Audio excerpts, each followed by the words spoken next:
The war room of the Zerkath Empire buzzed with excited voices. Commander Velcross stood at the center of the massive holographic display, watching the blue dots that represented the human fleet. His 3 hearts beat faster with anticipation. After months of watching and waiting, the moment had finally arrived. "They are moving exactly as we predicted," said Sub-Commander Thalren, his translator device converting his clicking sounds into standard galactic speech. "The human supply convoy will enter the Kepler corridor in 48 hours. Velcross nodded, his 4 eyes gleaming with satisfaction. The Kepler corridor was a narrow passage through space, surrounded by dense asteroid fields and the remnants of ancient stars. Any ship traveling through it would be exposed, vulnerable, like prey walking into a trap. "Show me our forces," Velcross commanded. The hologram shifted, revealing 3 full battle groups hidden in the debris field. 90 warships in total, each one armed and ready. The Zerkath had positioned them perfectly, using the metal fragments from old mining operations to hide their heat signatures. The humans would never see them coming. "This is perfect," said War Marshal Krivak, the highest military authority present. His voice carried the weight of centuries of military tradition. "The humans believe they are clever. They think their victories in the outer colonies made them strong, but they are predictable creatures. We have studied them." Velcross pulled up the intelligence reports. For 3 months, his analysts had tracked every human fleet movement. They had found patterns, routines. The humans sent supply convoys along the same routes every 2 weeks. They maintained the same formation. They followed the same security protocols. "Humans are creatures of habit," Velcross explained to his officers. "They create rules and procedures, and then they follow them blindly. This convoy will have 12 ships, 4 transports carrying fuel and ammunition, 6 escort frigates, and 2 destroyers. Standard formation, standard approach vector." He zoomed in on the corridor. "They will enter here, travel for 6 hours through the narrow section, and exit here. But they will never reach the exit. We will strike when they are 3 hours in at the widest point. They will have nowhere to run, nowhere to hide." Thalren looked concerned. "Commander, what if this is a trap? What if the humans know we are here?" Several officers clicked in agreement, their version of nervous laughter, but Velcross dismissed the concern with a wave of his armored hand. "Impossible. Our intelligence network is flawless. We intercepted their communications ourselves. We decoded their fleet movements using their own transmission patterns. The humans do not even know we broke their encryption codes. They send messages thinking they are safe, but we hear everything." He paused for effect. "They are walking blind into our ambush." War Marshal Krivak stepped forward, his ceremonial armor catching the light. "The Emperor himself approved this operation. When we destroy this convoy, we cut off supplies to 3 human colonies. They will have no choice but to retreat from the disputed territories. This single battle will change the entire war." The room erupted in approving clicks and whistles. The Zerkath had been at war with humanity for 2 years. The humans had proven surprisingly stubborn, winning several small engagements through what seemed like luck. But this time would be different. This time the Zerkath had overwhelming force, perfect positioning, and complete surprise. "Review the battle plan one final time," Velcross ordered. A junior officer activated the simulation. The hologram showed the human convoy entering the corridor, traveling at standard cruising speed. Then, at the predetermined moment, the Zerkath forces would decloak and open fire from 3 directions simultaneously. The humans would be surrounded, outgunned 5-1. The simulation showed the battle lasting less than 30 minutes before the last human ship exploded. "What if they call for reinforcements?" asked another officer. "The nearest human battle group is 8 hours away at maximum faster than light speed," Velcross replied. "By the time they arrive, there will be nothing left but debris and bodies." War Marshal Krivak placed his hand on the display, a gesture of claiming victory. "The humans made one critical mistake when they entered this war. They believed that, because they are a young species, they could learn and adapt quickly. But war is not learned in decades. War is an art perfected over millennia. The Zerkath have fought wars for 10,000 years. We have conquered 40 star systems. We know battle like humans know breathing." Velcross agreed completely. "The Zerkath Empire had military academies older than human civilization. Their tactics manuals contained strategies from 100 different wars. When the humans first appeared in disputed space, the Empire's strategists had laughed. These newcomers, barely 2 centuries into space travel, thought they could challenge an ancient power? "All ships report ready," announced the communications officer. "Battle Group Alpha, Beta, and Gamma are in position. All systems are dark. The humans will detect nothing until we want them to." Excellent. Velcross felt a surge of pride. This ambush was his design, his plan. When it succeeded, his name would be recorded in the military archives. Future commanders would study this battle as an example of perfect tactical execution. He looked at the timeline. 48 hours until the humans entered the corridor. 48 hours until the Zerkath Empire struck a devastating blow that would break human morale and force them to surrender. "All personnel, prepare for combat operations," Velcross announced. "We have been patient. We have been careful. Now, we will show these humans why the Zerkath Empire has ruled this region of space for thousands of years." The officers saluted, in the traditional way, raising both primary arms while crossing their secondary arms across their chests. The gesture symbolized readiness for battle and willingness to die for the Empire. As the briefing ended and officers returned to their ships, Velcross remained alone with the holographic display. He watched the blue dots representing the human convoy moving slowly but steadily toward the Kepler corridor. They seemed so confident, so unaware of the death waiting for them. "Enjoy your last hours of peace, humans," he whispered. "You are about to learn a painful lesson." In the debris field, 90 Zerkath warships waited in absolute silence. Their crews prepared weapons, checked targeting systems, and rehearsed attack patterns. No one spoke of failure. No one imagined defeat. They had superior numbers, superior positioning, and superior intelligence. The trap was perfect. The countdown began. 48 hours until the human fleet entered the Kepler corridor. 48 hours until the ambush that would change the war. 48 hours until the Zerkath Empire would prove once again that ancient wisdom always defeats youthful enthusiasm. The blue dots moved closer. Velcross smiled, showing rows of sharp teeth. Everything was proceeding exactly according to plan. The humans suspected nothing. They could not possibly know that their routine supply run was about to become a massacre. Deep in the asteroid field, weapons charged and targeting computers locked onto the approach vector. The Zerkath battle groups maintained absolute sensor silence, invisible to the most advanced detection equipment humanity possessed. The perfect ambush awaited its victims. Time ticked forward second by second, bringing the moment of truth closer. Soon the galaxy would remember this day. Soon everyone would know that challenging the Zerkath Empire was foolish. Soon the human expansion would stop, broken against the rocks of military reality. Velcross returned to his quarters to rest before the battle. He felt confident, prepared, and absolutely certain of victory. He had no idea that somewhere in the darkness of space, other eyes were watching. Human eyes, and they had been watching for a very long time. Lieutenant Sarah Chen stared at her monitors in the darkness of the intelligence ship's operations center. The only shadow of intent was a ghost, a ship designed to see without being seen. Its hull absorbed sensor sweeps like a black hole absorbed light. For 3 weeks it had been hiding in the Kepler corridor, watching and recording everything. Another Zerkath supply shuttle just docked with Battle Group Beta, reported Ensign Marcus from the sensor station. That makes 14 supply runs in the past week. They are definitely preparing for extended combat operations.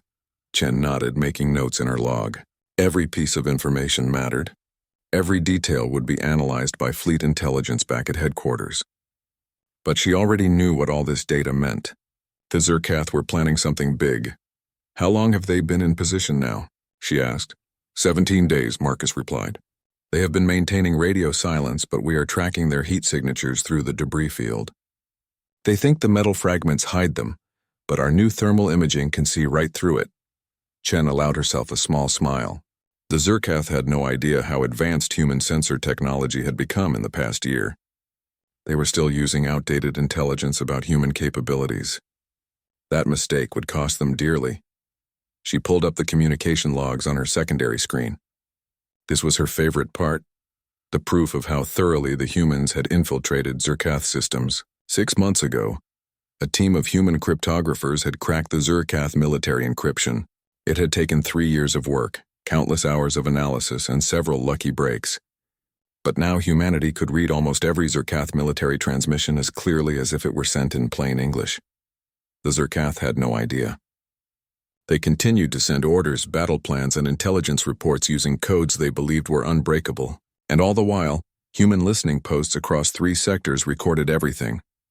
Pull up the intercepts from the Zerkath War Council meeting, Chen ordered. The screen filled with translated text. Chen had read it a dozen times already, but it never got old. She read aloud for the benefit of her crew. They are moving exactly as we predicted. The human supply convoy will enter the Kepler corridor in 48 hours. Ensign Marcus laughed. They really think we don't know they are here. It gets better, Chen said, scrolling down. Listen to this part. Humans are creatures of habit. They create rules and procedures and then they follow them blindly. The entire operations center crew chuckled quietly. If only the Zerkath knew the truth. Those predictable fleet movements were carefully designed to create exactly this false confidence. Those routine supply runs followed patterns that were meant to be detected and analyzed. Chen remembered the briefing from Admiral Webb 3 months ago. He had stood before the senior intelligence officers and laid out the plan with crystal clarity. We know the Zerkath are watching our fleet movements, Webb had said. Our counterintelligence indicates they have broken some of our older encryption codes, so we are going to use that against them. We will send fake supply convoys along predictable routes. We will make them think they have figured out our patterns, and when they finally decide to strike, we will be ready. It was brilliant, really. The humans had spent 2 months establishing a false pattern. Supply convoys every 2 weeks. Same routes, same formations, same security protocols. Everything designed to make the Zerkath feel confident that they understood human operations. But the real supplies had been moving along completely different routes, using new encryption that the Zerkath had not cracked. The colonies were fully stocked. The military bases were supplied. Everything the humans needed was already in place. This supply convoy the Zerkath were preparing to ambush was not carrying supplies at all. Chen pulled up the fleet composition on her main screen. 12 ships, just like the Zerkath expected. But these ships were not transports and escorts. They were warships disguised with false sensor signatures. 4 ships that looked like cargo transports were actually assault carriers, each one carrying strike fighters and marines. The 6 escort frigates were actually heavy cruisers with their reactor signatures dampened to appear less powerful. And the 2 destroyers were actually battleships with enough firepower to crack a planet. Status update on Admiral Webb's battle group? Chen asked. Right on schedule, Marcus reported. They are holding position in quantum space at coordinates Delta 77. They can emerge into normal space within 90 seconds of receiving our signal. Chen nodded. Quantum space was humanity's ace in the hole. A technology humans had developed that allowed ships to hide in a pocket dimension just outside normal space. Ships in quantum space could not be detected by any known sensor technology. They could wait there for hours, even days, completely invisible to the enemy, and when the time came, they could drop back into normal space at precisely calculated coordinates. The Zerkath did not know this technology existed. Human fleet intelligence had worked very hard to keep it secret, using it only in carefully controlled situations. This would be the first time humanity deployed it in a major engagement. How many ships does Webb have? Asked another crew member. 43 capital ships and 200 fighter craft, Chen replied. When they emerge, the Zerkath will find themselves caught between 2 forces. The disguised convoy will drop their false signatures and engage. Webb's force will appear behind the Zerkath position. Hammer and anvil. She pulled up the tactical simulation that Fleet Command had created. It showed the Kepler corridor from above. The Zerkath forces were positioned in 3 groups surrounding the convoy's projected path. In the simulation, the Zerkath attacked, thinking they had overwhelming advantage. Then the convoy revealed its true nature, and Admiral Webb's force appeared from quantum space behind them. The simulation showed the battle lasting 8 minutes before the Zerkath started to retreat. 12 minutes before half their force was destroyed or disabled. 18 minutes before they attempted to surrender. Of course, simulations are not always accurate, Chen said, but the odds are heavily in our favor. Ma'am, I still don't understand one thing, said Ensign Marcus. Why did we let them set up this ambush? Why not attack them while they were moving into position? Chen smiled. This was the part that made the whole operation truly brilliant. Because this is not just about winning one battle, Ensign. This is about intelligence gathering. Admiral Webb needed the Zerkath to commit their forces to a specific location. By letting them set up this ambush, we forced them to reveal their fleet positions, their force composition, their battle doctrine, and their command structure. We have been mapping every ship, every communication, every tactical decision they make. She pulled up another screen showing a galactic map. Red icons marked Zerkath fleet positions across multiple sectors. While they have been focused on preparing this ambush, we have been tracking their reserve forces, mapping their supply lines, and identifying their command posts. When this battle is over, we will know exactly where every major Zerkath military asset is located. We will know their response times, their reinforcement patterns, and their strategic priorities. Marcus's eyes widened as he understood. So this whole operation is about information. Exactly. The Zerkath think they are setting a trap for us, but really, we are setting a trap for their entire military structure. They are so focused on this ambush that they do not see the bigger picture. After this battle, we will have complete intelligence superiority for the rest of the war. Chen looked at the countdown timer. 40 hours until the convoy entered the corridor. 40 hours until the Zerkath sprang their perfect ambush. Send a status update to Admiral Webb, Chen ordered. Encrypted channel priority 1. Message reads, enemy forces in position and unaware. All intelligence assets recording. Recommend proceed as planned. The message was sent, bouncing through 3 relay stations to prevent the Zerkath from tracking it. Within minutes, the reply came back, acknowledged. The convoy will enter on schedule. Let them think they are hunting us. Chen leaned back in her chair. The next 40 hours would be tense, but she felt confident. Everything was proceeding exactly as planned. The Zerkath had no idea what was coming. They thought they were playing chess, but the humans were playing a completely different game. In the darkness of space, the shadow of intent continued its silent watch, recording everything, seeing everything, preparing humanity for the battle that would change the war. The Zerkath believed they had planned the perfect ambush. They had no idea they were the ones being ambushed. Commander Velcross watched the human convoy appear on his sensors exactly on schedule. 12 ships, moving in standard formation through the Kepler corridor. Everything was perfect. Everything was according to plan. Target acquisition confirmed, reported his weapons officer. All battle groups have firing solutions locked in. Hold position, Velcross ordered. Let them get deeper into the corridor. I want them completely trapped before we strike. On the bridge of the human battleship Defiant, Admiral Marcus Webb watched the same sensor data with very different thoughts. He stood with his hands clasped behind his back, his face calm and professional. Around him, his bridge crew worked with quiet efficiency.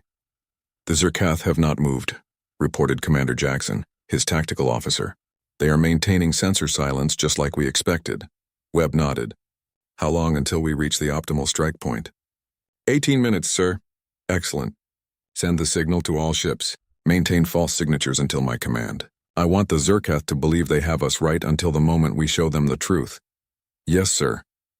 Webb looked at the tactical display. The Zerkath had positioned their forces in 3 groups, forming a triangle around the convoy's path. It was a classic encirclement strategy, one that had probably worked for them many times before. They had 90 ships against 12. In their minds, the battle was already won. Lieutenant Chen's intelligence was spot on, said Commander Jackson. The Zerkath are positioned exactly where she predicted. Battle Group Alpha on our port side, Beta on starboard, Gamma blocking our exit path ahead. The shadow of intent does excellent work, Webb agreed. Make sure to commend Lieutenant Chen in my after-action report. 18 minutes passed slowly. The convoy moved deeper into the corridor, closer to the point where the Zerkath would strike. On 90 Zerkath warships, crews prepared for battle. On 12 human ships, crews prepared to drop their disguises and fight. We are now at the strike point, announced Commander Jackson. Velcross did not hesitate. All battle groups, attack! For the Empire. 90 Zerkath warships dropped their cloaking fields simultaneously. Their weapons powered up, energy signatures blazing across every sensor. They opened fire from 3 directions at once, pouring missiles and energy beams toward the human convoy. For the first 2 minutes, it looked exactly like the ambush Velcross had planned. The human ships took hits. Shield indicators showed damage. It appeared that the surprise was complete and devastating. On the Defiance bridge, Webb watched the incoming fire calmly. "All ships, drop false signatures. Show them what we really are. And somebody tell Admiral Chen to stop making my ship look so weak." The change was instantaneous and shocking. The 4 cargo transports shimmered and revealed themselves as assault carriers. Launch bays opened and hundreds of strike fighters poured out like angry insects.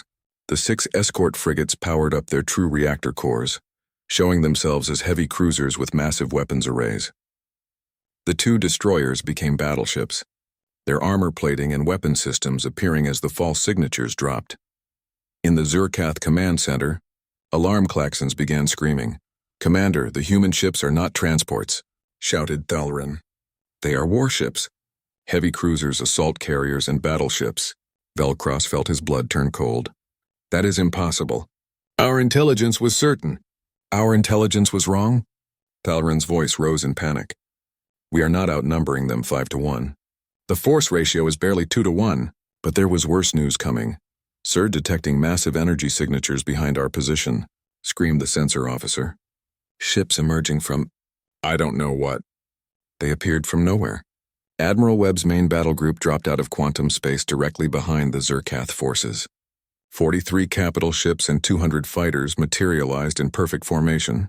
They had emerged at precisely calculated coordinates, putting them within optimal firing range of the Zerkath rear elements. Velcross stared at his displays in horror. In less than 30 seconds, his perfect ambush had transformed into a nightmare. The humans had not been surprised. They had not been caught unprepared.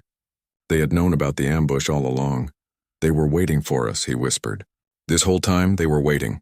Admiral Webb's voice boomed across the open communication channel, broadcast in perfect Zerkath language. "Zerkath forces, this is Admiral Marcus Webb of the Human Defense Fleet. You are surrounded and outgunned. You planned an ambush, but you are the ones who walked into a trap.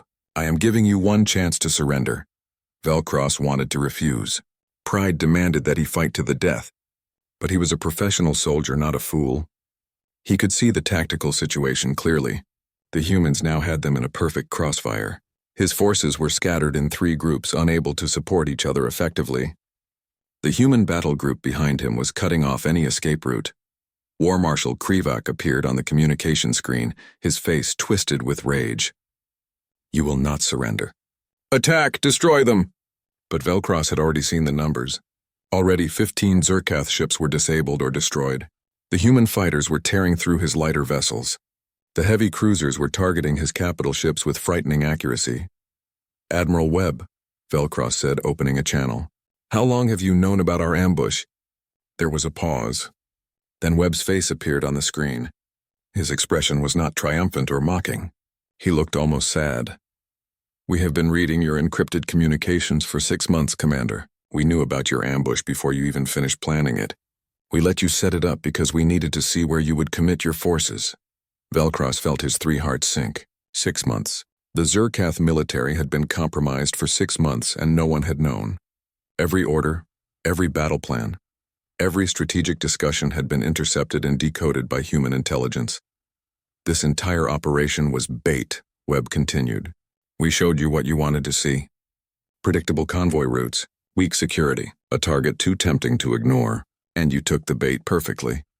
On Webb's tactical display, more information was flowing in from intelligence assets across multiple sectors. The Zerkath had committed forces from 5 different reserve groups to set up this ambush. Now humanity knew where those reserve groups were stationed, how quickly they could respond, and what their force composition looked like. "All battle groups, focus fire on their command ships," Webb ordered. "Disable, don't destroy. I want their command crew alive for intelligence purposes." The human attack was surgical and precise. EMP missiles targeted the Zerkath command ships, frying their electronics without destroying the vessels. Fighters herded the smaller ships into defensive positions where they could not effectively return fire. The heavy cruisers took out weapon systems and engines. leaving Zerkath ships floating helplessly in space.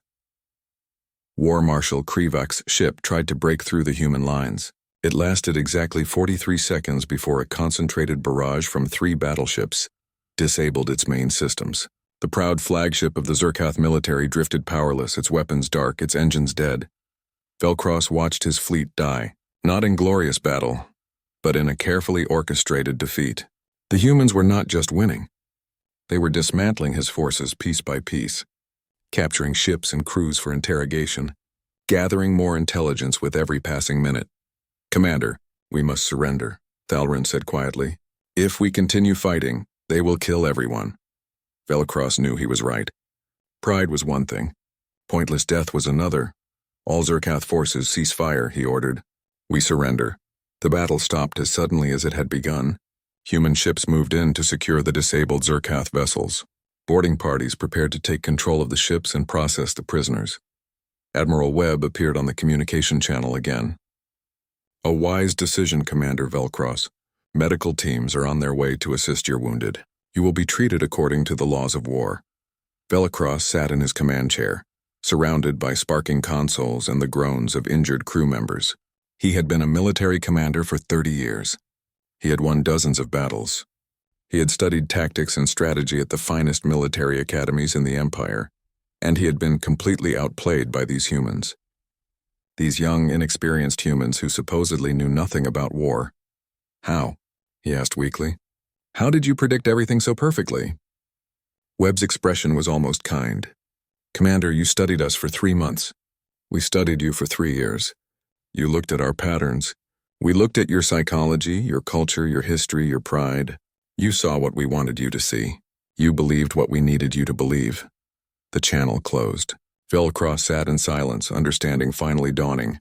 The humans had not won this battle through superior firepower or better ships. They had won it before the first shot was fired. They had won it by understanding their enemy better than the enemy understood themselves. The perfect ambush had been turned inside out, and the war had just changed forever. Sub-Commander Thalrin floated in his escape pod, watching through the small viewport as his fleet burned. Ships drifted in space, their hulls torn open, their lights flickering and dying. Human vessels moved between them like sharks, efficient and deadly. His pod had been launched automatically when his ship took critical damage.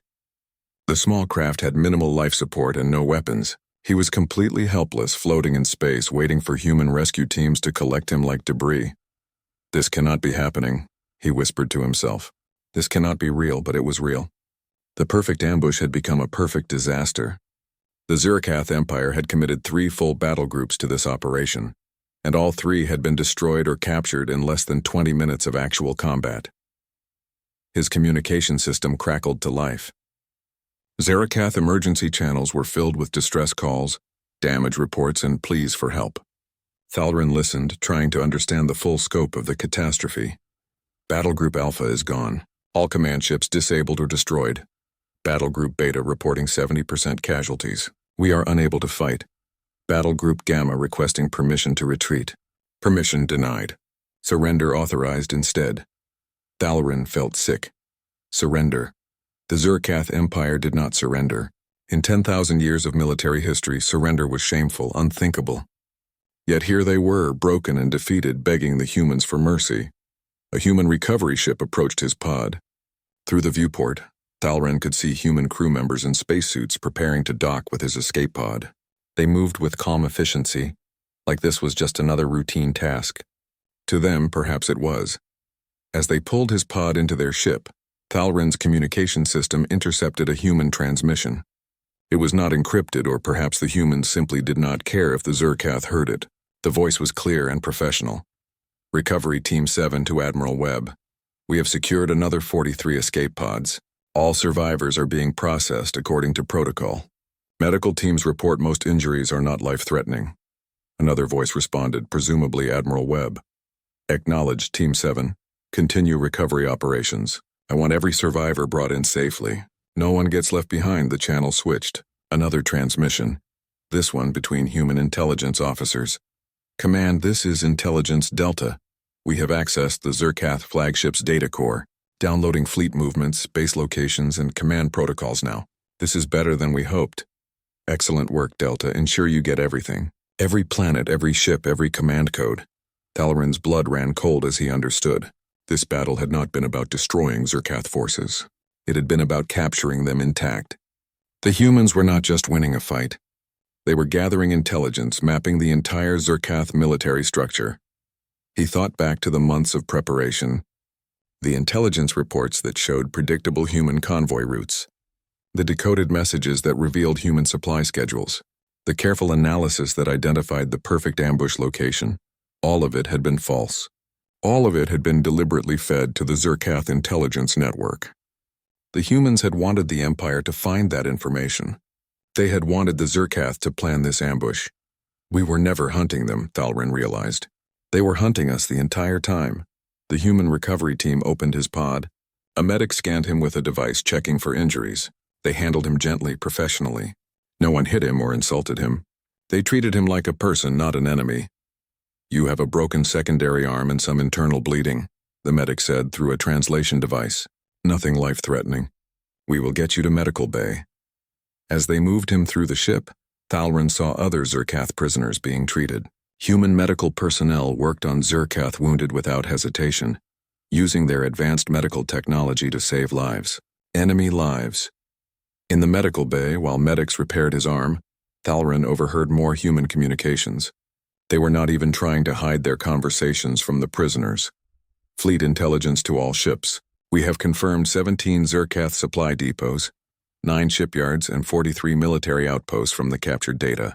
Admiral Webb's strategy worked perfectly. Another voice chimed in.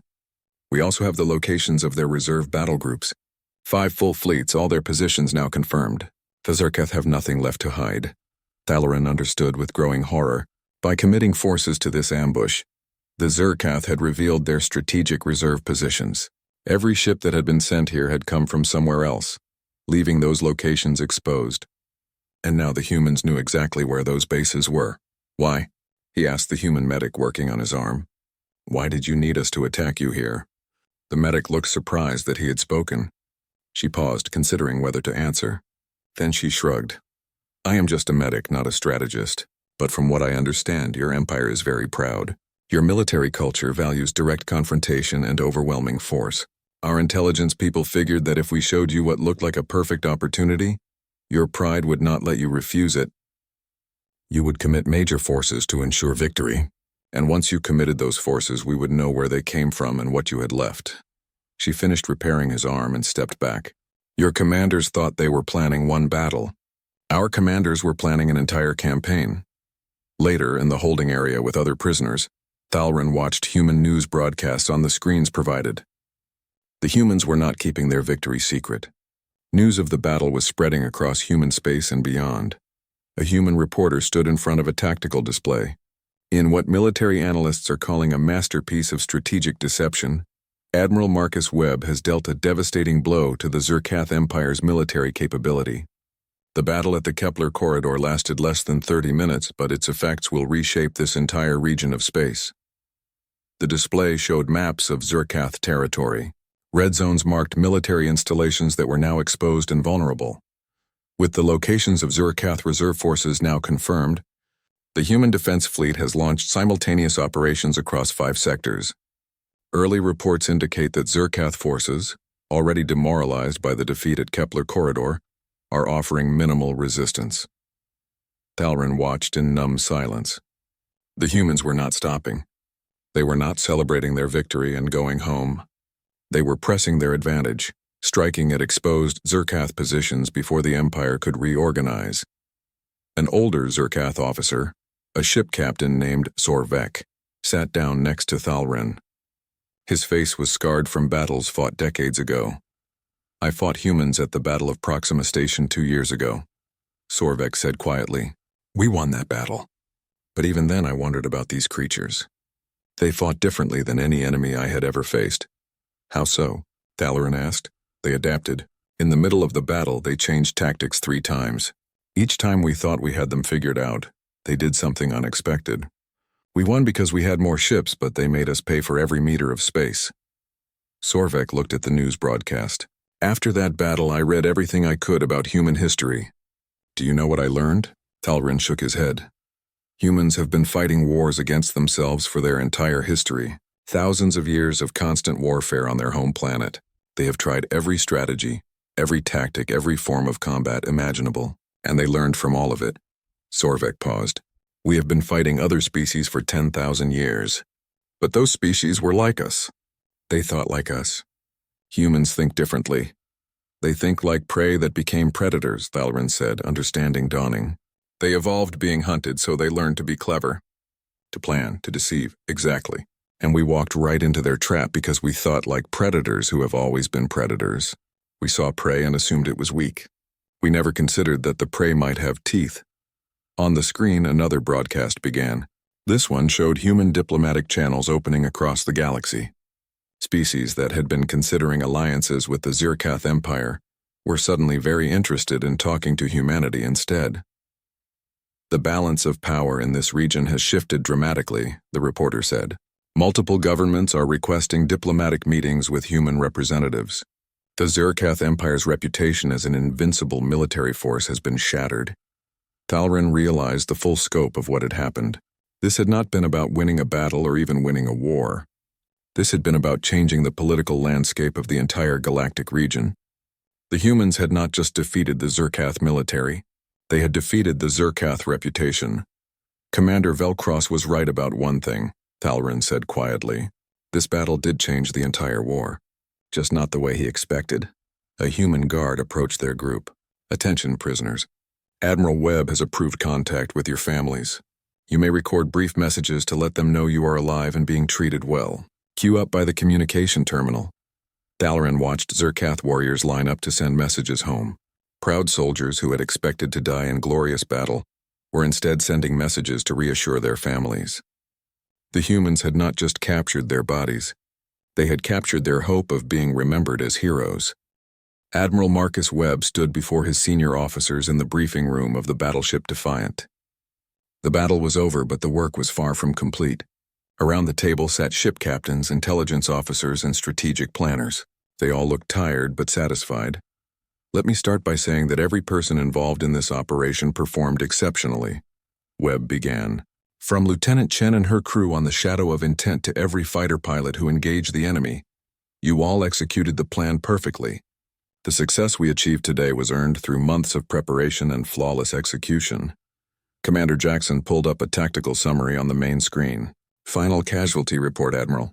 We lost 3 fighters and 1 frigate, 47 personnel killed, 112 wounded. The Zirkath lost 32 capital ships destroyed, 58 disabled and captured. Estimated casualties on their side are over 12,000. The room was quiet for a moment, acknowledging the cost of victory. Even in a battle this one-sided, people had died. Webb made a mental note to personally write letters to every family that had lost someone. What about the intelligence hall? Webb asked. Captain Lisa Morrison from Fleet Intelligence stood up. She looked excited despite her exhaustion. Sir, it is better than we hoped. We have complete data cores from 17 Zirkath command ships. Fleet movements, base locations, supply routes, command codes, diplomatic communications, everything. We now have a comprehensive map of Zirkath military infrastructure across their entire territory. She pulled up a galactic map. Red markers showed Zirkath installations, each one now fully documented. We know where every major fleet is stationed. We know their response times, their fuel reserves, their ammunition stocks. We even have their contingency plans for various scenarios, including their contingency plans for losing this battle, Webb asked with a slight smile. Yes, sir. And the irony is beautiful. Their contingency plan for a defeat here was to consolidate forces at their core worlds and establish a defensive perimeter. But we know exactly where that perimeter would be and how they would deploy it. They literally gave us the playbook for how to defeat them next. Webb nodded, which we will not need because this war is about to end. He gestured for Morrison to sit, then addressed the room.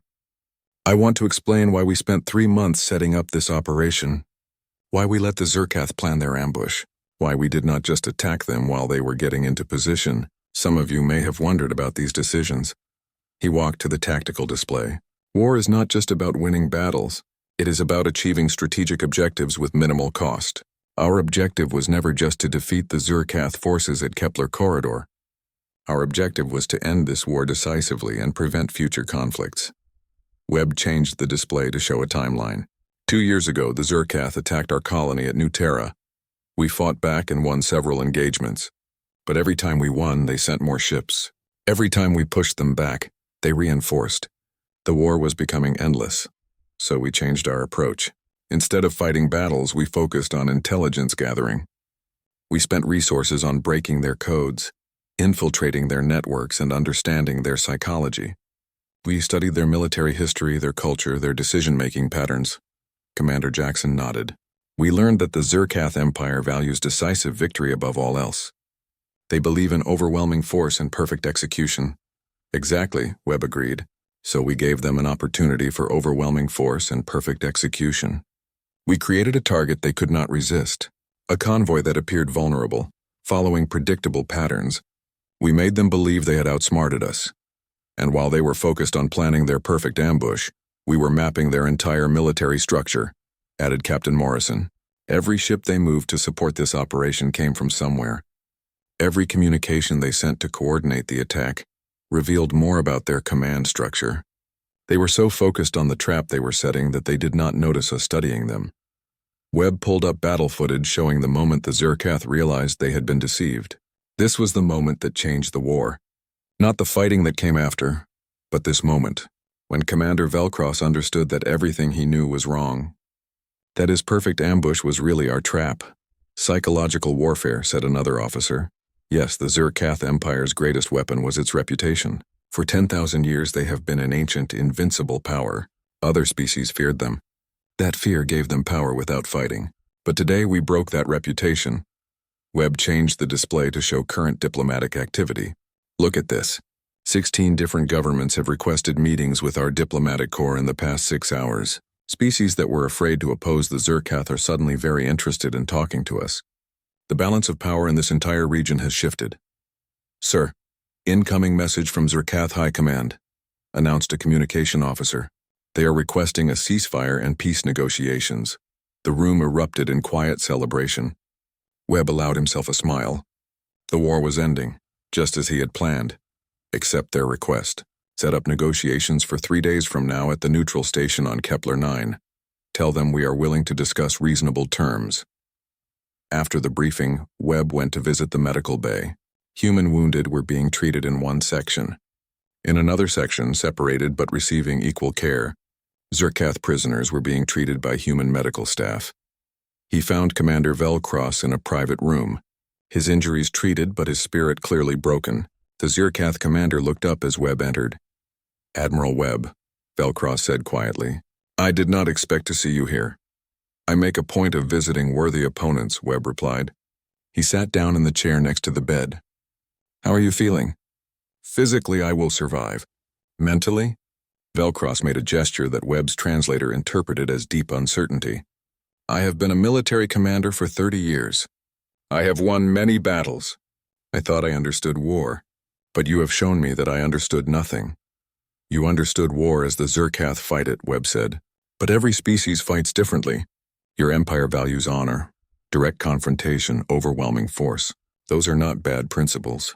They have served you well for millennia. But not against humans. No, not against humans. Webb paused, considering his words carefully. Commander, do you know human history? Some. I know you are a young species only recently achieving space travel. That is true. But before we reached space, we spent 10,000 years fighting each other on our home planet. Humans have been at war with other humans for our entire recorded history.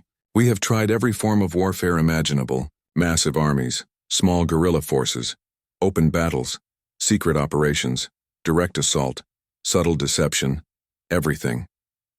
Webb pulled up images on a datapad showing scenes from human history, ancient battles with swords, medieval sieges, world wars with millions of soldiers, modern special operations.